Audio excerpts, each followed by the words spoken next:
കുറഞ്ഞ ചെലവിൽ അത്യാധുനിക ആരോഗ്യ പരിരക്ഷ. MCS hospital, Muvattupuzha. കോതമംഗലം രാമല്ലൂരിൽ അടഞ്ഞുകിടന്ന വീടിന്റെ വാതിൽ പൊളിച്ച് അകത്ത് കയറിയ ആക്രമികൾ വീട്ടുപകരണങ്ങൾ തല്ലി തകർത്തതായി പരാതി. രാമല്ലൂർ തേനിങ്കൽ TC വർഗീസിന്റെ തറവാട്ട് വീട്ടിലാണ് ആക്രമണം ഉണ്ടായത്. അടഞ്ഞുകിടന്ന വീടിന്റെ വാതിൽ പൊളിച്ച് അകത്തു കയറിയ അക്രമികൾ വീട്ടുപകരണങ്ങൾ മുഴുവൻ തല്ലി തകർത്തു.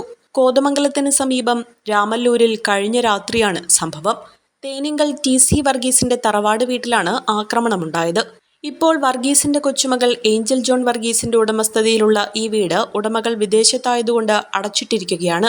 വീടിന്റെ പുറകുവശത്തെ കതക് തല്ലിപ്പൊളിച്ചാണ് അക്രമികൾ അകത്തു കയറിയത്. അലമാര, സെറ്റി, കസേരകൾ, മേശകൾ, സാനിറ്ററി ഉപകരണങ്ങൾ, ഇലക്ട്രിക് സാധനങ്ങൾ ഉൾപ്പെടെയുള്ള വീട്ടിലെ മുഴുവൻ വസ്തുക്കളും നശിപ്പിച്ചിരിക്കുകയാണ്. വീടിന്റെ ഭിത്തി മാത്രമാണ് അവശേഷിച്ചിട്ടുള്ളൂ. ആന്റണി ജോൺ MLA ഉൾപ്പെടെയുള്ള ജനപ്രതിനിധികളും കോതമംഗലം പോലീസും സംഭവസ്ഥലത്തെത്തി. കൂടുതൽ അന്വേഷണം നടത്തുന്നതിനായി വിരലടയാള വിദഗ്ധരുടെ സേവനവും അഭ്യർത്ഥിച്ചിട്ടുണ്ട്. ലക്ഷക്കണക്കിന് രൂപയുടെ നാശനഷ്ടമാണ് ഉണ്ടായിരിക്കുന്നതെന്നും കുറ്റവാളികളെ ഉടൻ പിടികൂടണമെന്നും വീട്ടുടമയുടെ ബന്ധുവായ ജോസഫ് തോമസ് പറഞ്ഞു. ഇന്നലെ രാത്രി ഇവിടെ കുറേ പേര് അതിക്രമിച്ച് കയറി വീട്ടിൻ്റെ ഉള്ളിലുള്ള എല്ലാ ഉപകരണങ്ങളും നശിപ്പിച്ചു.